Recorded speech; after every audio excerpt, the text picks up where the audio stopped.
ચાલો દોસ્તો વાત કરીએ ડિપ્લોમા સિવિલ સેમ 4 ની અંદર આવતા એક સરસ મજાના ખાસ સબ્જેક્ટ ઈસીવી સબ્જેક્ટના મોસ્ટ ઇમ્પોર્ટન્ટ કન્ટેન્ટની. યાદ રાખજો દોસ્તો, સૌથી વધારે વિદ્યાર્થીઓ આ સબ્જેક્ટની અંદર ફેલ થતા હોય છે, એટલે ખૂબ સારી રીતના આની તૈયારી કરજો. અને તૈયારી કરવા માટે ચેપ્ટર વાઇઝ તમને ઇમ્પોર્ટન્સ આપી રહ્યો છું, તો એ થિયોરિટિકલ કન્ટેન્ટ અને ન્યુમેરિકલ્સનું કામકાજ વ્યવસ્થિત કરી નાખજો, તો જરાય વાંધો નહીં આવે. અને તમારે વ્યવસ્થિત તૈયારી કરવી હોય તો અમૃત ક્લાસીસ દ્વારા આનો સરસ મજાનો ક્રેશ કોર્સ લેવાયો છે, તો એ ક્રેશ કોર્સ પણ જોઈન કરી શકો છો, જેની આગળ હું તમને વાત કરીશ. તો લેટ્સ સ્ટાર્ટ કરતે હે શુભ શરૂઆત. Chapter number 1 totally theoretical chapter છે. એમાં દોસ્તો આમ તો આખું ચેપ્ટર સરસ તૈયાર કરવા જેવું છે, પરંતુ એમાં વિશેષ ઇમ્પોર્ટન્સ શું છે તમને જણાવી દઉં. Data required for preparing an estimate, એની પહેલા એસ્ટિમેટની ડેફિનેશન તૈયાર કરી દેજો. પછી આ ડેટા 3 પ્રકારના ડેટાની જરૂર પડે એ તૈયાર કરો. ટાઈપ્સ ઓફ એસ્ટિમેટ 2 પ્રકારના છે, ખાલી નામ યાદ રાખો.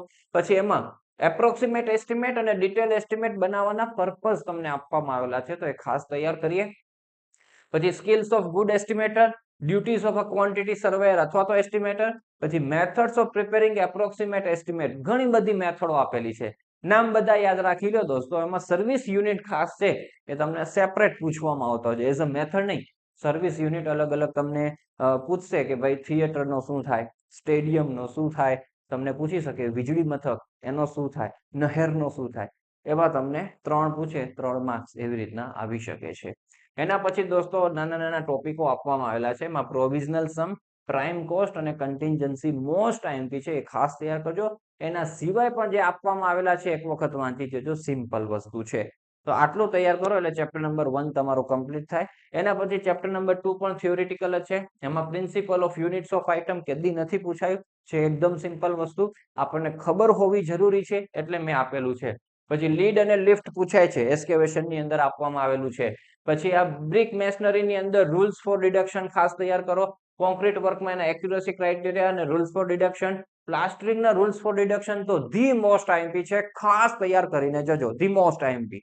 એના પછી મેઝરમેન્ટ યુનિટ તમને પૂછી શકે છે, તો અત્યાર સુધી જેટલા મેઝરમેન્ટ યુનિટ પૂછાયા છે એનું લિસ્ટ તમને આપેલું છે. Cement, sand, bricks, wood, steel, surface dressing, TCC, RCC, DPC, skirting અને ડેડો.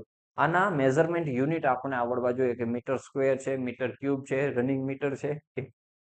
ચલો એના પછી દોસ્તો આ વાત કરીએ ચેપ્ટર નંબર 3 ની, તો સ્પેસિફિકેશન્સ, એની ડેફિનેશન તૈયાર કરો, એનું ઇમ્પોર્ટન્સ તૈયાર કરો પર્પઝીસ અને ટાઈપ્સ. બરાબર, આમાંથી કંઈ પણ તમને સિમ્પલ પૂછી શકે છે. એના પછી દોસ્તો વાત કરીએ principles of specification writing, most IMP છે, ખાસ તૈયાર કરાય. પછી ડિટેલ સ્પેસિફિકેશન્સ તમને લખવાનું કહેશે, કોઈ એકાદું તો દર વખતે પૂછે જ છે, એમાં આનામાંથી જ કોક આવશે તમને. એમાં સિમેન્ટ કોન્ક્રીટ ફોર ફાઉન્ડેશન નું પૂછી શકે, આરસીસી નું પૂછી શકે, ફર્સ્ટ ક્લાસ બ્રિક મેશનરી અને 15 mm થીક સિમેન્ટ પ્લાસ્ટર. બરાબર, તો આ ખાસ આપણે તૈયાર કરી દઈએ. આ પહેલા 3 ચેપ્ટર પ્યોર થિયોરિટિકલ ચેપ્ટર છે. હવેના ચેપ્ટરમાં તમને થિયરી અને સમ્સ એ બધું જોવા મળશે. તો ચાલો હવે એ વાત કરીએ. રેટ એનાલિસિસ દોસ્તો બહુ મસ્ત ચેપ્ટર છે. તો રેટ એનાલિસિસ ની ડેફિનેશન, પર્પઝ, ફેક્ટર અફેક્ટિંગ તો મોસ્ટ આઈએમપી છે, ખાસ તૈયાર કરજો ફેક્ટર અફેક્ટિંગ. પછી એસઓઆર એની પણ ડેફિનેશન તૈયાર કરો, ટાસ્ક વર્કની definition, factor affecting task work. પછી કેલ્ક્યુલેશન ઓફ ક્વોન્ટિટીઝ. આ જે રેટ એનાલિસિસ નું કામકાજ છે ને, એ કામકાજ કરતા પહેલા તમને ક્વોન્ટિટી ફાઇન્ડ કરતા આવડવી જોઈએ, તો એ તમને અહીંયા શીખવાડવામાં આવશે. બ્રિક વર્કની, કોન્ક્રીટ વર્કની, પ્લાસ્ટર વર્કની. આમાં કેટલાક તમને છે ને આપણે બ્રહ્મ વાક્યો યાદ રખાવી દીધા છે, એ યાદ રાખો તો તમે સારી રીતના રેટ એનાલિસિસ નું કામ કરી શકો. અને ક્વોન્ટિટી ફાઇન્ડ કરવાના સેપરેટલી તમને 3 માર્ક્સ ની અંદર ક્વેશ્ચનો પૂછે છે, તો એ પણ તમે સારી રીતના કરી શકો. ઓકે, તો એ ખાસ કરજો. પછી રેટ એનાલિસિસ જે આપણને પૂછવામાં આવે છે, તો રેટ એનાલિસિસ અત્યાર સુધી નવો સિલેબસ, જૂનો સિલેબસ, આ 4 માંથી જ પૂછવામાં આવેલા છે, તો એ ખાસ તૈયાર કરીએ. Brick work, plaster work, cement concrete work એટલે કે પીસીસી ફોર ફાઉન્ડેશન, એવા શબ્દો બધું આમ તેમ કરી શકશે, પણ વાત આ જ હોય. અને આરસીસી વર્ક, એમાં સ્લેબ, બીમ અને કોલમનું કામકાજ હોઈ શકે છે. બધામાં સેમ થાય છે, ખાલી સ્ટીલના પર્સન્ટેજ આમાં 1% હોય, આમાં 2% હોય છે. અથવા તો એ લોકો જ આપી દેશે કે આટલા ટકા છે. એક વખત આપેલું છે 1.5% સ્ટીલ એઝ્યુમ કરો. એમાં શું કરવાનું છે, મસ્ત આપણે ક્રેશ કોર્સ ની અંદર કરાવેલા છે. એનું આખું ફોર્મેટ કેવી રીતના લખવાનું છે એ પણ બતાવેલું છે. તો એ રીતના દોસ્તો વ્યવસ્થિત તૈયારી કરજો, આમાંથી જ કોઈ પૂછશે. એમાં પ્રપોર્શન તમને છે એ પ્લસ માઇનસ કરી શકે, એમાં કંઈ આપણે મૂંઝાવાની જરૂર નથી. તો આ રીતના દોસ્તો આ રેટ એનાલિસિસ નામનું ચેપ્ટર તમારું તૈયાર થશે. એના પછી ડિટેલ એસ્ટિમેશન, ઓહો મોર દેન 200 પેજીસ નું આ ચેપ્ટર છે, પરંતુ જરાય ડરવાની જરૂર નથી.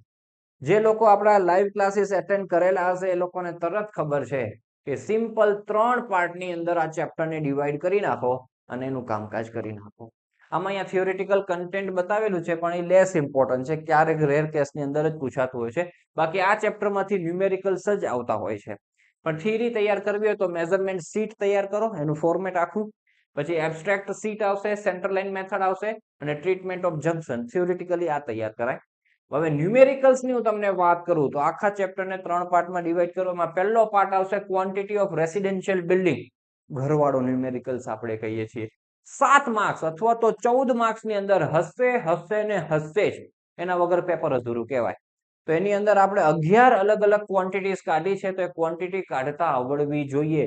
લેટેસ્ટ પેપરોની અંદર આપણા 2 પેપર છે, એમાં જે ન્યુમેરિકલ્સ પૂછાય છે બંને ન્યુમેરિકલ્સ આપણે કરાવેલા છે. એક રેગ્યુલરમાં કરાવ્યો છે, એક ક્રેશ કોર્સની અંદર કરાવ્યો છે.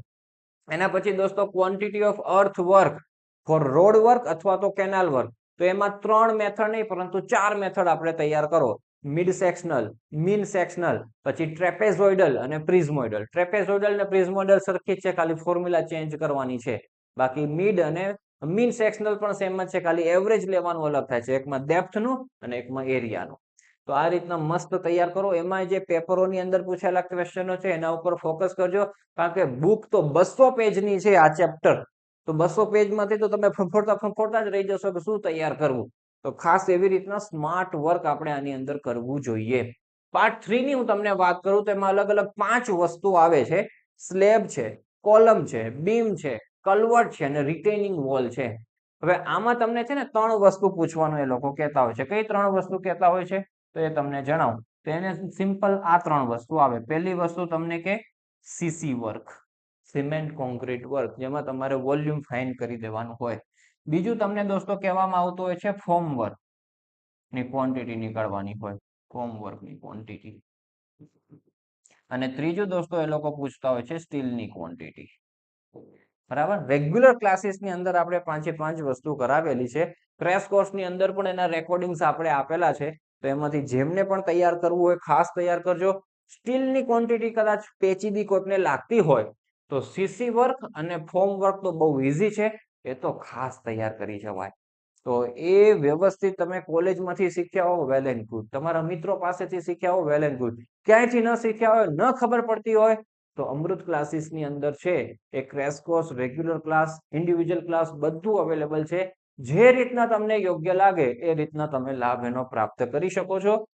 આપણો જો આ રહ્યો ક્રેશ કોર્સ ડિપ્લોમા સેમ 4, માત્ર ને માત્ર તમને 700 રૂપિયાની અંદર 4 સબ્જેક્ટ પ્રાપ્ત થઈ જશે. ઈસીવી, સોઇલ, બીટી અને એક જે સબ્જેક્ટ આપણો રહ્યો દોસ્તો એ પણ તમને આની અંદર પ્રાપ્ત થઈ જશે. કયો સબ્જેક્ટ રહ્યો? એડવાન્સ સર્વે. એ પણ સારો સબ્જેક્ટ છે. તો એ બધા તમને પ્રાપ્ત થઈ જશે. જો 61 વિડીયોઝ છે, હજુ આની અંદર વિડીયોઝ વધવાના છે. બરાબર.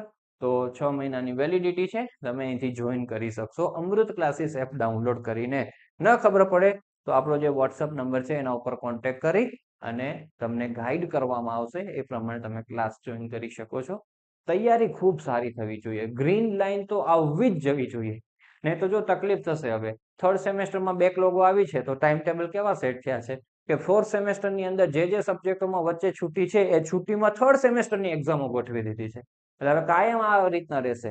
બરાબર. એટલે જૂનું રહેવું જ ના જોઈએ, ક્લિયર જ થઈ જવું જોઈએ પહેલી વારમાં. ભલે કદાચ ગ્રેડ ઓછા આવે, એસપીઆઈ સીપીઆઈ ઓછા આવે, પણ ગ્રીન લાઈન તો મસ્ટ બી છે, રેડ આવવી જ ના જોઈએ. તો એ પ્રિપેરેશન ખાસ આપણે તૈયાર કરવી. ઓકે, ચલો પછી ચેપ્ટર નંબર 6 ની તમને વાત કરું વેલ્યુએશનમાં. તો કોસ્ટ પ્રાઇસ વેલ્યુની ડેફિનેશન તૈયાર કરો, સાથે ડિફરન્સ ઓટોમેટિક તૈયાર થઈ જાય એટલે એ વાંચી લેવાના. એના પછી વેલ્યુએશન, એનું મિનિંગ દોસ્તો, અને વેલ્યુ અને અસર કરતા પરિબળો આપેલા છે, ખાસ તૈયાર કરજો. પછી ઓબ્જેક્ટિવ્સ ઓફ વેલ્યુએશન, એ પણ મોસ્ટ આઈએમપી છે, ખાસ તૈયાર કરીએ. ડિફરન્સ, એ પણ મોસ્ટ આઈએમપી. ડેપ્રિસિએશન એન્ડ ઓબ્સોલેન્સિસ, અત્યાર સુધીના બંને પેપરની અંદર આ પૂછાયેલો છે, ખાસ તૈયાર કરીએ. Methods of calculating depreciation, numericals આવ્યા. ન્યુમેરિકલ્સ તમે જો 3 પ્રકારના આવશે, ડેપ્રિસિએશન ના આવશે, કેપિટલાઇઝ્ડ વેલ્યુ ના આવશે, રેન્ટ ના આવશે દોસ્તો. બરાબર. તો એ ખાસ આપણે તૈયાર કરવાના થાય. તો ડેપ્રિસિએશન ની અંદર આટલા ન્યુમેરિકલ્સ છે. આમાં છે ને બધું ખીચડી બનાવી દીધી છે ન્યુમેરિકલ્સમાં. બરાબર, પ્રોપર તમને આપવામાં નથી આવેલું, એટલે થોડીક તકલીફ તમને થઈ શકે, પરંતુ આપણે લાઈવ ક્લાસની અંદર હમણાં જ લીધેલું હતું, એમાં કરો સરસ મજાનું લખી દીધું છે. ડેપ્રિસિએશન ફાઇન્ડ કરવાની 3 મેથડ, એમાં ત્રીજી મેથડમાં પાછા 4 મેથડો પડે છે, એ બધાના ફોર્મ્યુલા લખેલા હોય, પછી એના ઇન્ડિવિજ્યુઅલ સેપરેટલી જ આપણે દરેક મેથડના સમ્સ આપણે તૈયાર કરીએ તો ખૂબ સારી રીતના આપણે તૈયારી કરી શકીએ. બરાબર, બુકમાંથી તમારે રિફર કરવા હોય તો આ ન્યુમેરિકલ છે એ તમે રિફર કરી શકો છો, પણ બધો આડા અવડા હશે. બરાબર, એના પછી ડિફરન્ટ ફોર્મ્સ ઓફ વેલ્યુઝ, એમાં સ્ક્રેપ વેલ્યુ, સાલ્વેજ વેલ્યુ ખાસ તૈયાર કરો, એનો ડિફરન્સ પણ ધી મોસ્ટ આઈએમપી છે એ તૈયાર કરજો.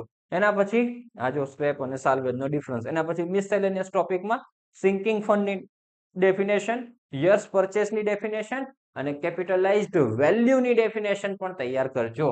એના પછી દોસ્તો વાત કરીએ એક્ઝામ્પલ જે કેપિટલાઇઝ્ડ વેલ્યુ ના આવશે એ તૈયાર કરી નાખો. ટાઈપ્સ ઓફ રેન્ટ નામ યાદ રાખવા તો રાખજો, બહુ મોસ્ટ આઈએમપી નથી, પણ રેન્ટ વાળા ન્યુમેરિકલ્સ પૂછાતા હોય છે તો 1 2 તૈયાર કરી જવાય. તો આ રીતના દોસ્તો ચેપ્ટર નંબર 6 આપણું તૈયાર થાય છે. એના પછી દોસ્તો આપણે વાત કરીએ ચેપ્ટર નંબર 7 ની, rate analysis for green building. તો પહેલા ગ્રીન બિલ્ડિંગ નું થિયોરિટિકલ કામકાજ આપવામાં આવેલું છે, તો કન્સેપ્ટ ઓફ ગ્રીન બિલ્ડિંગ તૈયાર કરો, એડવાન્ટેજ ડિસએડવાન્ટેજ તૈયાર કરો, ફીચર્સ અથવા તો પ્રિન્સિપલ તૈયાર કરો. એના પછી તમને આમાં પણ રેટ એનાલિસિસ આપવામાં આવેલા છે, તો પહેલા 2 રેટ એનાલિસિસ જ તૈયાર કરવાના છે. એ પહેલું છે PCC with fly ash concrete, એ તૈયાર કરો, અને બીજું છે ફ્લાય એશ બ્રિક સાથેનું બ્રિક મેશનરીનું કામકાજ. તો એ 2 તૈયાર કરવાના થાય. તો આટલું તૈયાર કરો એટલે ઈસીવી નામનું સબ્જેક્ટ તમારો સારી રીતના તૈયાર થાય, તો ગ્રીન લાઈન તમને પ્રાપ્ત થાય, પ્રિપેરેશન મસ્ત થાય, કોન્ફિડન્સ સાથે એક્ઝામ્સ તમે આપી શકો, એવી શુભેચ્છાઓ અને શુભકામનાઓ સાથે આ વિડીયોની કરીએ આપણે સમાપ્તિ.